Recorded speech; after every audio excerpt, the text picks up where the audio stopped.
right, we are going live. Okay, we are ready to get started. Hello, folks, and welcome. We're going to be talking about a super exciting topic today, crowdfunding in a down economy. My name is Joseph Smith. This is my business partner, Ray Fleming. We are the Wise Guys in Ties. And man, we got so much to cover. I just want to jump right in. Exciting topic today, crowdfunding.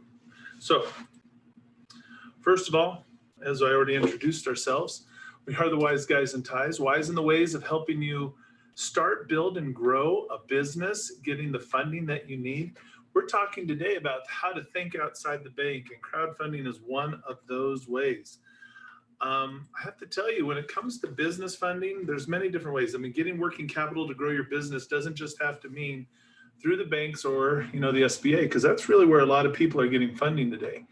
In fact, a lot of what I'm going to be training to you today about crowdfunding is a lot of what I've educated myself on, because Ray Fleming and I are actually in the process with two different companies of working on different crowdfunding pitches to be able to start raising funds on two different offerings. And so it's really exciting. And so I'm coming at this from the perspective of I am currently trying to do this, and this is exciting. And I want to share with you a lot of the stuff that I've already learned on this topic so that you can have some confidence that you can go out and do this as well. So there are a lot of ways to get financing funding, and we cover pretty much all of them on every week when we come here. I mean, we were talking about over the last few weeks, we've handled topics peer-to-peer lending. Mm-hmm. Yeah. We've handled collateral-based lending. We talked about those credit card hybrid accounts, equipment leasebacks, mm-hmm. merchant advances, mm-hmm. collateralizing purchase orders. Absolutely. And so, many companies these days are starting to turn to crowdfunding, and a lot of these options will actually work for startup businesses. They also work for businesses that also have some what we call seasoning. You've been in the game for a while. Now, there's a lot of details that you need to understand, because when I started down this path, crowdfunding sounds good, but then you realize that there's a lot you need to know. So let's go ahead and dive in. So let's cover the basics. So you have to start out with a service. There's Kickstarter as one. We're going to cover another option later, but you need to make sure you always read the fine print, because some of these sites, you can contribute money towards a goal, and if the goal is not met, then, let's look at it from two different ways. If you're the person investing, right, and the goal's not met, well, then you get your money back. Ouch. You're trying to get $1 million, and so you get like $950, mm-hmm. and then it all goes back. Right. It all goes away. Exactly. So obviously you should read the fine print on everything, but most people, they don't. They just kind of click through and they just get started. There's also some sites out there, crowdfunding services that allow you to, if you don't hit your target, to still keep your funds. Ooh, nice. So I like that. That's going to be Indigo. So we're talking about fixed versus flexible. So Kickstarter would be fixed, whereas Indigo would be flexible. Nice. So if you don't make your goal by the end of the campaign, you would at least like to get something for your trouble, right? So let's talk about this. Crowdfunding platforms will take a percentage of the donations. I mean, that's how they really make their money. Crowdfunding platforms push to have you deliver on your promises. This means they'll have to actually, if you're manufacturing a product or you've got some service, you have to deliver on it, whatever it is. And given how much social media is out there these days, it should come to no surprise that donors can become wary of crowdfunding pitches, right? I mean, there is so much crowdfunding out there. So you really got to be novel. But let's talk about, first of all, if you're going to put something out there for crowdfunding, the industry standard right now, Ray, is that whatever site you're going to go through, whatever platform, you're going to take about 5% of whatever you raise. Okay, that doesn't seem too bad. No, but people need to be aware of that. So you need to, if you absolutely need to raise a certain amount of money, and that's the money that you need, you should go 5% over that, right? You don't want to be surprised by that. But also we need to talk about the novelty, right? There's so much crowdfunding. And in the space where we're working, which is real estate investing, that is probably the most crowded crowdfunding space there is. Oh, man. So everybody is fighting over all of these people that have money for real estate investing. So the more unique your idea or your product is, then the better chance you have of getting funded.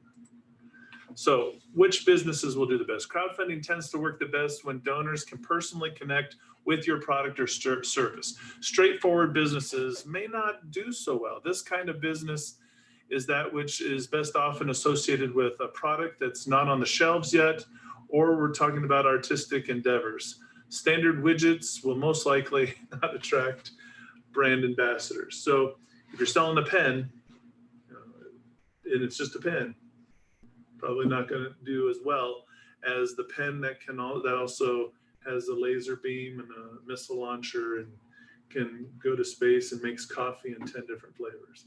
That's something else. Like what you said, because that's important, that there's some type of story behind it. There's something that makes it that much better, which sometimes all you need is a story or a vision or a dream, a charity or something to set yourself apart. Absolutely. A lot of times people who are in the music industry, they'll launch their band or their music careers this way. And then, so they have some money to get going if they're going, whichever record label they're trying to pursue, because it takes money to get a band and to, get studio time and stuff like that. So, but any type of art that's out there, like the Statue of Responsibility, remember that? Oh, yeah. That's a huge crowdfunding endeavor right there. That's something, big, huge sculpture type of thing like that. So our artistic endeavors are definitely, if it's a unique enough idea, people will really go for that. So decisions you will need to make. How much do you need to ask for? Asking for way more than what you really need, does that really work? Not really, because we're going to go talk about the actual FTC guidelines that cover this, but if you're doing a project and really only is going to cost you $50,000, but you're asking for $10 million, that's going to get you in a lot of trouble, right? So you don't want to attract the attention of the Attorney General's office. You get what I'm saying? Because then that's where's all that money going? That's Ponzi scheme, red flag. Right. We want to be ethical in what we're doing. So if we're raising funds to invest in real estate, let's say, then you better be investing in real estate. Now, you don't have to guarantee success, which is great with crowdfunding, but you do have to guarantee that every penny raised is going to go towards the endeavor that you said it was going towards. And it's not, usually your pitch is so well thought out that you've accounted for what every dollar is that you're raising and what it's going to go for. So, all right. Also, you got to decide about perks.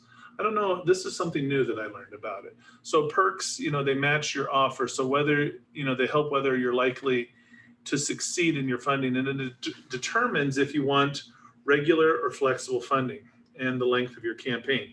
So here's what we're talking about with perks. Let's say we go back to the pen, right? If I am producing a pen, then part of your perks is you're going to get the pen. You're going to invest in me developing this pen, and then you get one. Right. With it. Okay. Now, if I'm writing a book or I'm making music, or you're going to, you're funding my music career, well, you're going to get the MP3 formats of the songs, that you'll be able to use yourself as well. Those different types of perks, but also you can have several different perks like this. Think about it. So if you come in at $50, this is your perk. Ooh, come in at $500, this is your perk. Mm-hmm. You come in at $5,000, this is your perk. Yeah. So that you have a tiered level of success. Now you can have as many tiers as you want, but usually you can't go beyond 3 because the human brain can't really think. The more options you give people, the more confusion you create, and it leads to people not making a choice. Small, medium, or large. Exactly. Exactly. So also about perks, this is This is really what gets people to part with their money, because they're investing, but they want to get something for it. Because a lot of times what crowdfunding can turn into, because you can crowdfund for charities, right? If people are just giving their money away, but your perks are what people are going to feel like they got something for their investment. Now, we're going to be talking about two sites today, Kickstarter and Indiegogo, but there are other sites out there that allow you where your perk could be giving away equity in your company. Ooh. So, but we're not talking about the two that we're covering today are about if you have a novel idea or concept.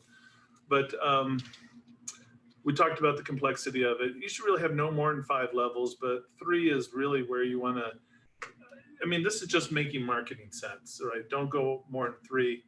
Like when we create offers in real estate, Right. we only ever give 3 offers. I mean, if we give 5 offers, I mean, we've just overloaded their brain. Our 3 offers are usually what you're asking for on our terms, what we're offering, or wait a minute. How's that go again? You can get the price that you want, but on our terms. Or you can take the price that we're offering you on your terms. Or 3, we got like a catch-all, like an option or something. Well, see, that you bring up such a great point. This is a great opportunity too. Think about it from a marketing standpoint. It's that if you only have 1, their decision is either yes or no. If you have 3, then their option is which one. Instead of yes or no, now it's which one. Which is all yeses. Right, right. So, actually, I was looking at this, and this fits into this. I was looking at this marketing statistic. Let's say that there's a Coca-Cola vending machine, just one. Let's say that they're selling 100 Cokes a day where they're located. What happens when a Pepsi machine gets put right next to them? I still sell 100 Cokes because I hate Pepsi. Well, so now what ends up happening, you may think like, 50-50 or something. Both machines will end up selling 200 each. Oh. Because then the decision is not, do I need a Coke or not? It's Pepsi or Coke. But it's probably going to be like 100. It's probably like 360 Cokes and then 20 Pepsis. All right, so I think you made the point here, but let's talk about the last option there. Virtual perks are easier to fulfill than physical ones. So the best example that we do all the time is when people come to our different webinars, we give away downloads, our ebooks, right? Yep. That's easy to fulfill. They just they click on the link and they get the book. But what if we were giving away physical books? Well, then you have to send. I mean, so again, all of this is going to be regulated by the Federal Trade Commission, the FTC. And so if you have a perk that is a physical book or a pen or something that you're a T-shirt you're sending to somebody, and you get 1,000 people, you have to fulfill 1,000 orders in the time frame of your campaign. Ooh, wow. And so now you put a lot of time constraint on you, money. You've got to have the money to cover that. Whereas a virtual perk, you can stay in compliance with the FTC, and it's very easy to fulfill because they just have to click on something, right? So think about that. Because this is why we are gearing up for some of the things that we're doing on some of our offerings, is looking at different ways to incentivize and perks that'll go with it. But you and I go back and forth all the time. Are we going to send somebody a physical copy of a book, or is it going to be, now, because I've studied a little bit of the FTC, we're going to stay away from physical copies of books from now on. We're going to go with the virtual stuff so we don't get in any trouble. All right.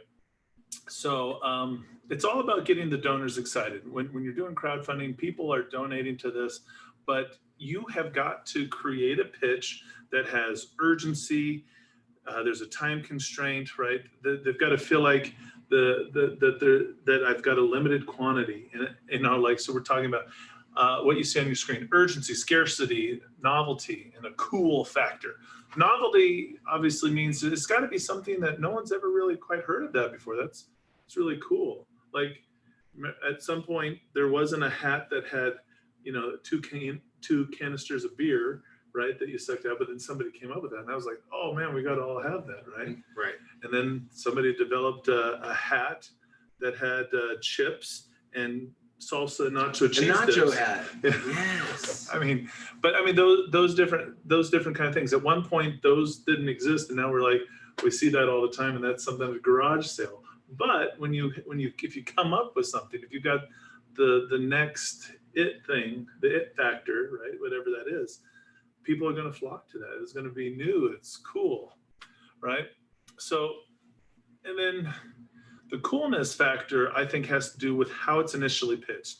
So when you're putting something out there, I mean, there's so much that goes in it. You just don't start crowdfunding. I mean, the wrong way to do it anyway is to just put something out there, hey, go fund me, and then hope that people fund you. And then you'd be like, wait a minute, how come nobody funded me, right? It's because you've got to have a marketing campaign to go with it. Before you ever launch, you've got to be already putting a video together that's well done, great video editing, maybe music, special effects, those kind of things. And then you've already have to warm up or prime the pump with several donors before you even get going, so that when it hits, when it opens, it's all of a sudden starting to create so much activity and excitement. Because just like the way it is here on YouTube, if you're watching the Wise Guys and Ties YouTube channel, thank you so much for being here, by the way. But the only way that we get any type of excitement that's created about our videos is when people are commenting, people like, or they click the bell. And then all of a sudden, YouTube says, well, this is an important video. So then they make it available to more people. The same way goes with crowdfunding offers. If you want to really get, you create a buzz, and then it becomes infectious and it begins to spread. And that's what you're really trying to do. You want people to catch that wave of excitement.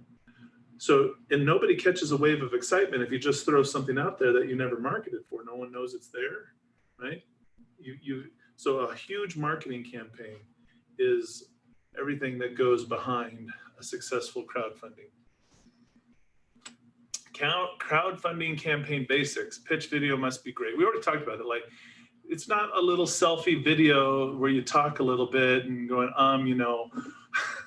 it's like cool intro videos, graphics on display, music in the background. I mean, you guys have seen it. Anything that's flashy or cool, a commercial, an infomercial, you've got to have that vibe or feel if your product fits that type of product, right? Now, another basics. This should be simple, but sometimes you'll have a crowdfunding and you're looking to raise maybe $100,000. Whatever your goal is, you're trying to raise this amount of money, and you've got a short window of time, and somebody puts in $5. You're like, gee, thanks for $5. You don't even, no. You have got to treat the $5 person like they just gave you $5,000. Right? And here's why: because the $5 person that gets treated with courtesy and respect might have more money to invest or knows a whole network of people. And when you make the $5 person feel special and they connect you with 100 other $5 people, they connect you with 1,000 other $5 people, then now we're cooking. So keep that in mind. I mean, we should always be respectful anytime somebody donates or contributes to your business, but that's one of the things that will come back to really help you. When you treat somebody like they can close, they will close. When you treat somebody like they are $1 million, you will get in some form $1 million out of them. $1 million worth of respect, $1 million worth of networking. There's all kinds of stuff that can come out of that. So you need to present a tangible evidence of your product or service. So we're talking about, if you're doing real estate like we do, you've got to, and it's say a land development deal, you've got to have some blueprints that have already been drawn up to spec, some scale. A lot of times in real estate development, they make models, right? To scale models of different things. So you've got to have something that shows, that you really have something tangible. Like here's the shot of the vacant land, or here it is already under pre-construction, different photos or videos that go with that. And it can't be stated enough. Don't be greedy and ask for more than you need, because people are going to sense your authenticity, right? I'm looking to raise $1 million for doing this fix and flip project on a single family house. What do you need $1 million for? I mean, it might only be 250,000 that you need, right? Make sure, because people are going to smell, that doesn't jive. Why are you raising all that money if you're only doing this? You know what I'm saying? I see what you're So the saying. money has to make sense to the donor. Otherwise, they're going to sense that you're going to take their money and run. All right. So be gracious if your campaign fails. Being courteous will always help you out. You stretch your goals to meet a mix of readily attainable, and you've got to. You don't want to set your bar too low, but you want to definitely push yourself a little bit. But it's important, as I said before, to line up your donors ahead of time. Because first of all, you've got some people that that are ready to contribute. They want to participate. But you want this thing to catch, right? It's like, have you ever been at a ball game? Yeah. Right? Yeah. A baseball game? Yeah. And all of a sudden I'm like, hey, let's start the wave. And I go, whoa. And I was the only one. Ray, come on, do this with me. Woo, right? And then it was just us two. Now we have to get more people. Come on, everybody, let's do it. And then you have to kind of prime the pump a little bit. But when you get a good group of people who do it, all of a sudden the next section does. And then all of a sudden it's going around the stadium and around the stadium. That's crowdfunding. That's the basics of how you do it. If you're really going to get this done, you need to have selected a few people that are already going to help you start this wave, and then everybody will catch on to it. So, but if your campaign fails, because that happens sometimes, you want to thank everybody that contributed, that participated. Depending on the terms in the fine print, some of them probably got their money back. If it is something that you were setting a goal and you fell short, but you still get the money, you want to make sure that you have a contingency that you plan for to definitely still deliver on the promises. I mean, especially from the FTC perspective, if you are keeping money, it must still be used for the purposes it was stated for. Now, a lot of people, have you ever heard of Shark Tank? Oh yeah. You like that show? Oh yeah. A lot of people started with some kind of crowdfunding first. They had their idea, their product, it was awesome, their service. And so they raised a little bit of capital, but they didn't have enough. So if I really need, let's say I need $500,000 to get this huge real estate project off the ground. Well, I fell short and I only really raised $100,000.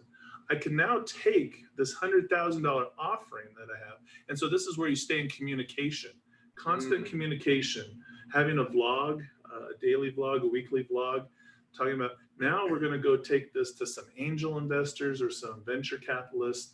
And now we're going to see if we can come up with the rest of the money. So those people who came in, you're still in, but now we're moving to this next level. See that? Yeah. All right. So let's talk about Kickstarter. This is one of many platforms. So if you want to go out there, go ahead and check it out. This is really how I start learning about these things. I start seeing, okay, crowdfunding. Who's crowdfunding? Where do people go? I start just looking. And so when you start poking around, you're going to start learning the stuff that I learned, okay? Now, Kickstarter, they're the biggest crowdfunding platform out there. They have over 17 million backers. Backers is another name for donors, okay? And they have over 445,000 funded projects. Campaigns can be products and services such as publishing, the arts and film, comics and illustrations, design and tech, food and craft, games and music, all right? Now, you must have a plan. So there's got to be a business plan. There's got to be a model. It can't just be, yeah, I want to raise some money so I can take my band on tour. Okay, that's part of a plan. How much money do you need? Where are you going on tour? What's the money for? Is it travel expenses? Is it also paying for food? Is it paying for your musical instruments? Those kind of things. Like, so you've got to be completely honest and open about what your plan is and what you're going to use the money for. So you can raise money for charity, such as GoFundMe, right? Nice. But you can't do that on Kickstarter. Kickstarter does not do charity. Okay. All right. And you can't on Kickstarter offer equity perks, meaning you can't sell ownership in your company through Kickstarter. All right. Now, limitations. Prohibited projects and perks include anything to do with these items: contests, raffles, cures and medicines, energy drinks, credit services. So I guess we can't take a business credit offering there. I had to underline that one. Live animals, alcohol, weapons, or offensive materials. Anything that Kickstarter says is hate speech or what they deem as not does not comport with their policies. So, but you know what? Here's one of the things. When you look at that list, this doesn't mean that you can't do that. Let's say you are into energy drinks. Well, there are other crowdfunding platforms where you can go out and get funding for that. I'm just saying Kickstarter has limitations that they put, or imitations, because I forgot the L there.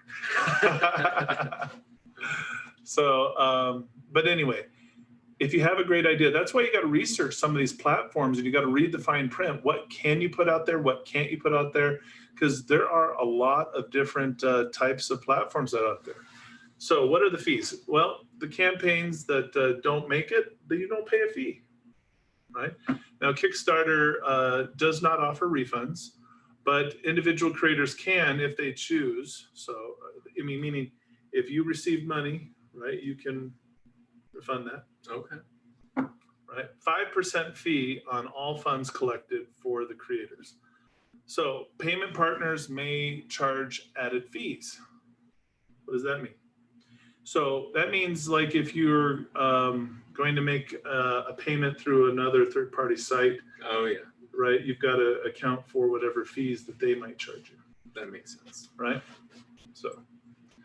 So I wanted to give you guys some resources because, hey, I'm learning this right along with you. But hey, when we're talking about a down economy, when you can't get funding from the bank right now, you can't get a simple line of credit or anything like that because people are very worried about what's going to happen.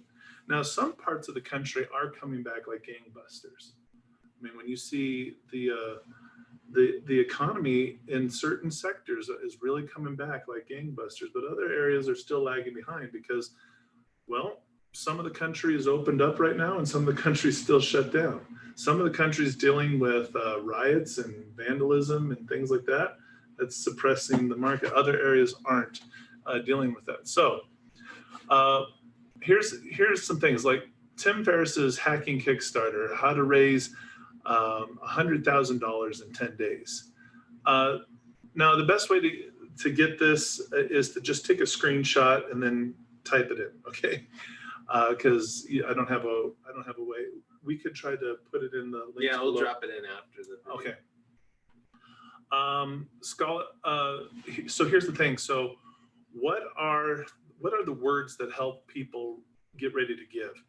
So if you go to comp.social.gatech.edu, right? They've got this great, because I'm always interested in marketing and learning more on how to speak the language that helps people, you know, because we sell products and services, and everybody, really, I've come to believe everybody is a marketer. Everybody's selling something. You're selling ideas, you're selling products, you're selling yourself a lot of times. Oh yeah. And so if you want to be heard more, you want to be listened, you want to have your ideas adopted, then you need to really learn the language of marketing. So especially if you're going to be putting a crowdfunding campaign out there, right? Let's make sure we use some of the appropriate language. So other resources out there, check out this step-by-step guide for making $15,000 in 28 hours, right? Sumo.com, right? Because again, I told you, you've got to go out there and look at some of these sites and see what have other people done. What do their offers look like? I mean, that's really why I go, because I'm like, hey, if I'm crafting an offer, I want my offer to look like that. So, and then you have resources here for, well, how much will it cost? Well, you can go to rubenpressman.com and actually say, well, look, if I want to make $100,000, how much do I actually need to charge to make sure that I cover the expenses of, say, Kickstarter? So any type of resources, we're putting you here so that you can see how to create your projects and how to get started if this is something for you. Also, social media. How much is a tweet worth for a Kickstarter campaign, really great articles and advice and then also go to the Kickstart forum. I think that this is really powerful because so many people just don't know how to do this. And because I didn't know how to do this, I have been educating myself, and I want you guys to get educated on this as well. Also, you want to learn from other people's projects. I already talked about that. The $5 movie, right? Zach Brown's potato salad, right? Find out what successful campaigns have in common. Right? That's really the whole point here. And then we're talking about Indiegogo, right? You can find them at Indiegogo.com, and they have over 9 million backers. And the minimum goal amount is $500. They do charge 5% for their platform, also 2.9% plus 30 cents third-party credit card fees. Okay, so that's about standard merchant processing. Exactly. Now, when you have a fixed campaign that doesn't meet the goals, then you don't pay the fees. However, you can keep the money no matter what with flexible funding. Fees are calculated and deducted from the funds that you actually raise, not the goal that you set. And that's on Indiegogo, right? And these are just two of the biggest ones, right? Kickstarter and Indiegogo. There are literally dozens of these websites. So you cannot change your funding structure from fixed to flexible or vice versa once the campaign starts. Fixed funding is recommended if you need a minimum amount to make your project. Indiegogo recommends regular communications to donors if you choose fixed funding, and you can raise money for a nonprofit on Indiegogo as well, right? So more of their resources on how to start crowdfunding campaigns for Indiegogo, their blog. And you can take a look at Lisa Furlan's great 10 lessons learned from her Indiegogo campaign. I'm telling you, this is how you do it. This is how you get educated. You start seeing what other people are doing, right? People can go get degrees in business marketing. And what do those degrees teach? Well, you end up watching what other people have done. So if you were to go to college and learn how to do this, you'd be doing the same thing, right? The exact same thing. You just watch. I mean, because what was it? Warren Buffett said you can learn, I don't know the exact quote, I'm probably butchering it, but you can learn a lot from your mistakes, but you can learn a lot more from other people's mistakes. Sounds like something, yeah, you said. You can learn a lot from your mistakes, but you can learn even more from somebody else's because you don't suffer the penalty or the cost of that other person's mistake, right? So also, here's a great resource. Facebook groups, facebook.com/groups, Backers Hub, right? This is where actual people who are donors go into a Facebook group. And so if you have an offering that's out there, this is where you can have some additional communication, some pitches that you put out there. But also you can just watch that Facebook group and see how people are pitching ideas and different things to the backers. There's so much you can learn just by watching, just by looking. Great subjects on reddit.com on crowdfunding and how to use crowdfunding. Go to crowdfunder.com/learn. So many great opportunities here. So check out Crowdfunder, another crowdfunding platform. Crowdfunder, this is the one that I'm most excited about right now because this is the direction that some of our business partners that we're looking at want to go in.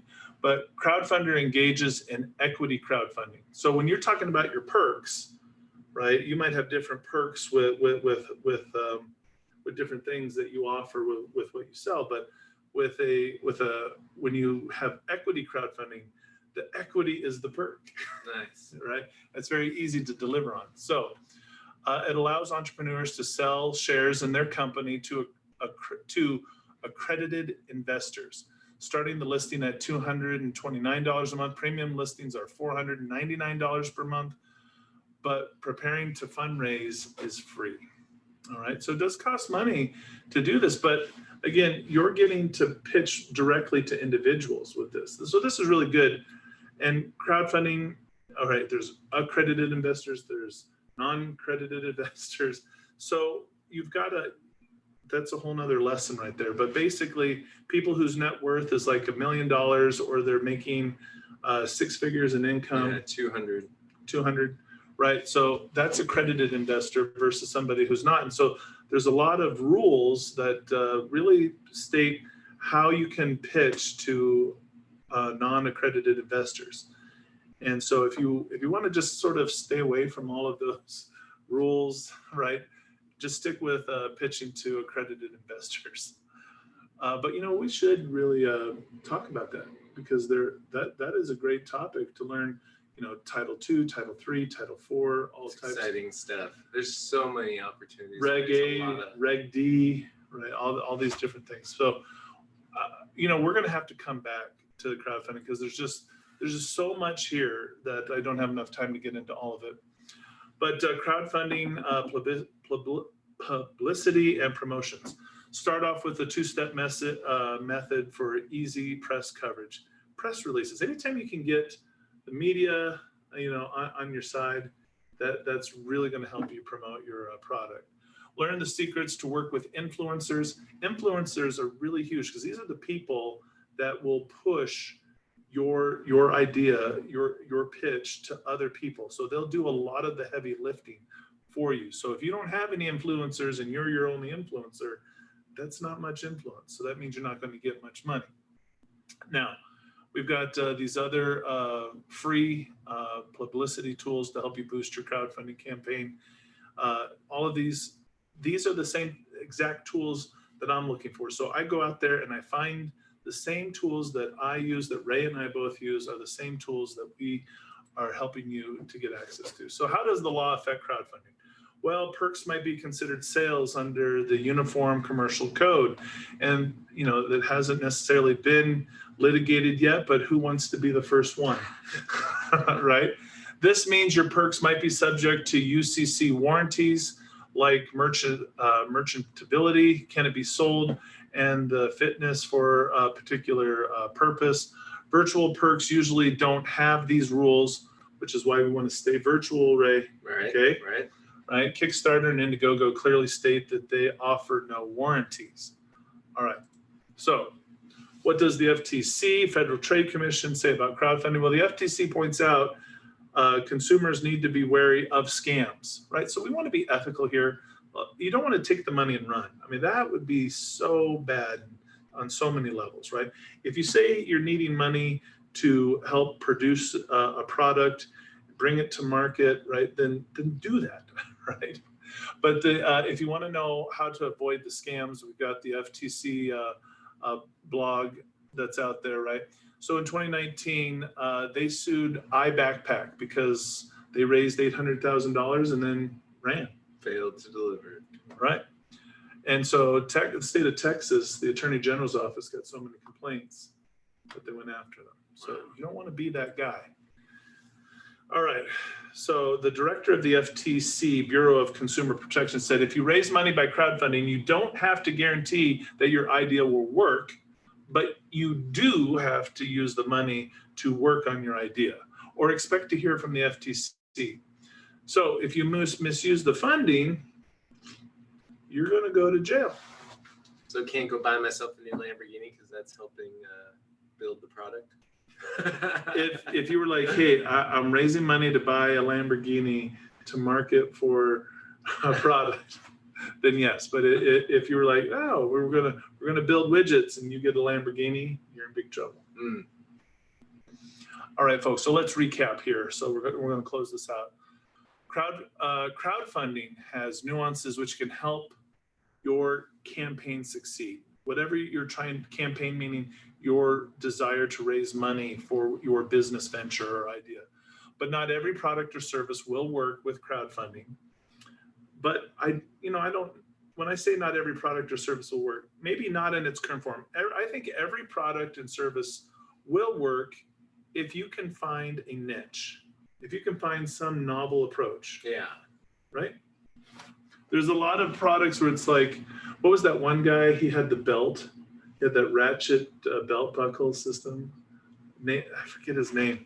But it's like, belt. Why would you redo that? But you can take any old concept, if you can add a new novel approach to it. So he had this. Taking two existing things and kind of pairing them together. Yeah, you put the belt on instead of having to worry about how to focus in through the loops. You just have this little ratchet system.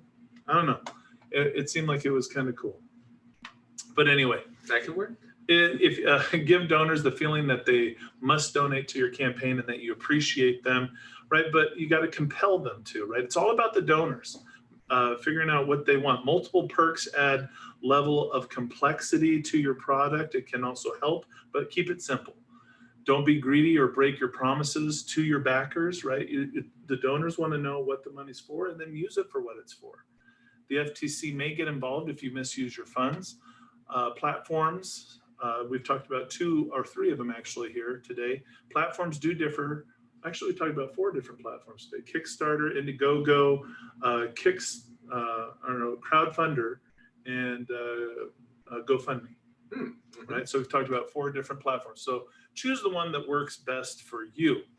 Now, here's the thing. When you're working with us, why are we bringing this up? Because we try to help people find funding all the time. So if you want additional help with crowdfunding, like for me, I'm working with our broker, learning more about crowdfunding. If that's something that you're like, you know what, I need some more information on how to do that, great. Give us a call. We'll put you in touch with our loan officers who can get you in touch with a broker that can really help get you going in that area, if that's really where you want to go. But really, all the different areas that are available. I mean, we talked about how there's people who have cash flow, credit, or they have collateral. Right. There's all kinds of funding. We work with 27 different funding options for businesses. We keep it all in one place. We don't charge any fees for you. All we do is we try to collect your information and give it to our loan officers, who then find you, go and shop for you and find you the best deal that they can, right? We want to get you the lowest rates and fees. Our loan officers help you build a financial blueprint to get you to the point where you can qualify for, it might take you 5 years or more, but qualify for a $20 million SBA loan, right? So, I mean, the whole goal of this, I know we don't make any money off of this, but what I've noticed is a significant number of our clients that we put money in their pockets, they turn and they come back and they're like, okay, we want to work with you on real estate. We want to work with you on business credit. We want to work with you on credit banking, right? So this is how we can help prove to you that we can deliver, right? Let us add some value to your lives and let us start working together and show you what the Wise Guys and Ties can do, right? So if you're looking for a way to get funding, whether it's crowdfunding or you're looking for other types of funding, credit, loans, lines of credit for your business, we want you to reach out to us. Call us at 888-524-9273. Again, that's 888-524-9273.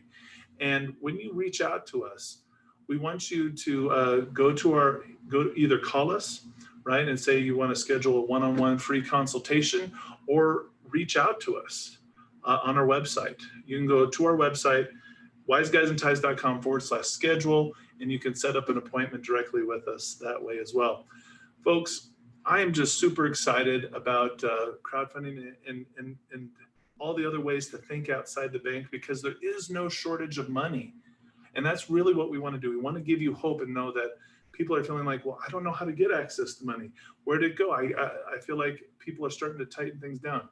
There is no shortage of money. It's out there. It's just sort of shifting right now.